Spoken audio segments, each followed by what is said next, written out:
You'll find treasures more valuable than gold, digging in the Word. Cara beribadah sangat penting untuk gereja rumah. Kita lihat gereja rumah ada kegerakan untuk kembali kepada Alkitab dalam cara beribadah, cara hidup, dan cara bertemu sebagai orang Kristen juga. Cara kita beribadah sangat penting. Dan kalau kita lihat apa yang kita lakukan zaman ini, kita lihat satu pendeta khotbah. Pertama ada orang memperkenalkan diri, suruh orang saling salamin, dan nanti ada 3 lagu, ada pendeta khotbah, baru ada persembahan untuk menerima dana, ada perjamuan kudus sekali sebulan atau setiap minggu, dan ada lagu lagi. Kalau karismatik agak beda dikit karena mungkin orang yang khotbah lebih berapi, dan orang yang menerima orang yang nyanyi lebih panjang. Tapi liturgisnya sebenarnya sama walaupun nggak tertulis di gereja begitu. Tapi kalau di Alkitab ada pasal yang mana ceritakan cara kita beribadah. Tidak ada satu pasal pun yang mengajar kita untuk beribadah demikian dengan lagu-lagu, baru ada khotbah, baru ada lagu-lagu lagi.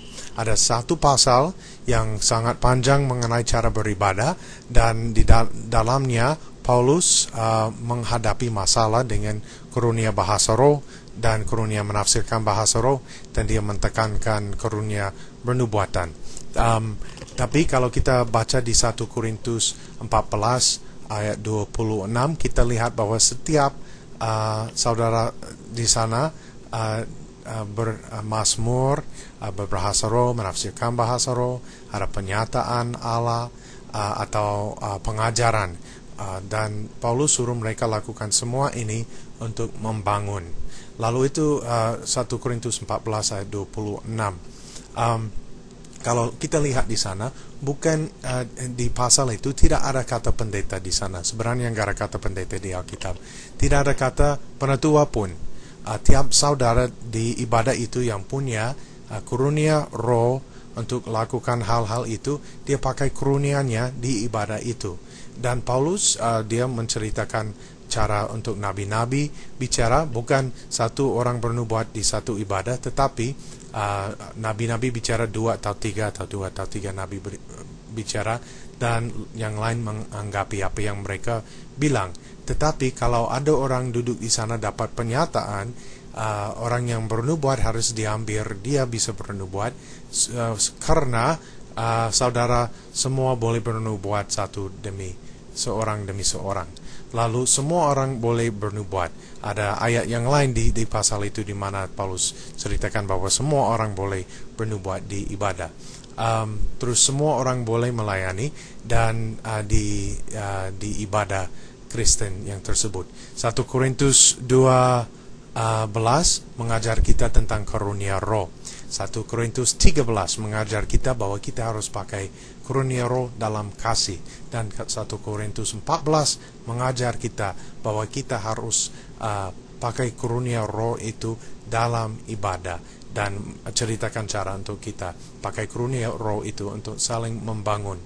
Kalau kita saling membangun dalam kasih seperti Efesus 4 mengajar, kita membantu tubuh Kristus untuk bertumbuh, dan itu maksud Tuhan untuk yang kekal, untuk punya satu tubuh dalam tubuh Kristus yang dewasa.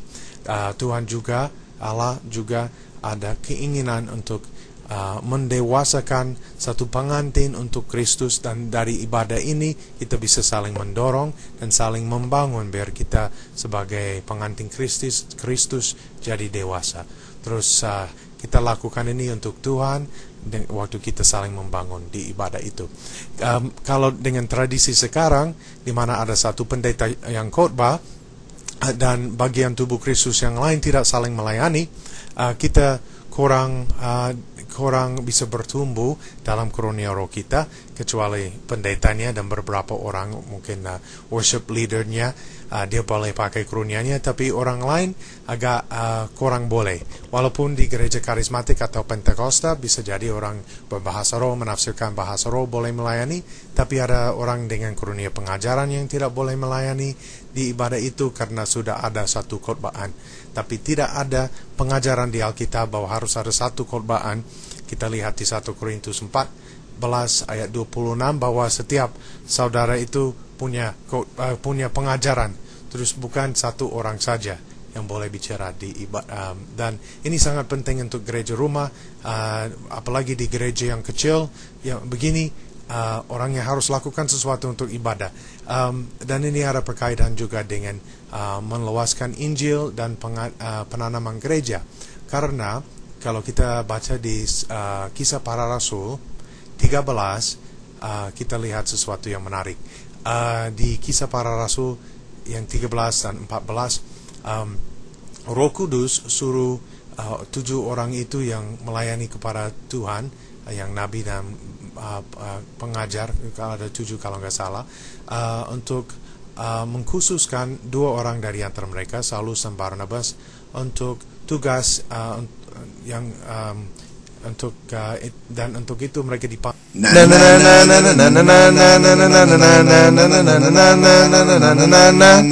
We've got the book.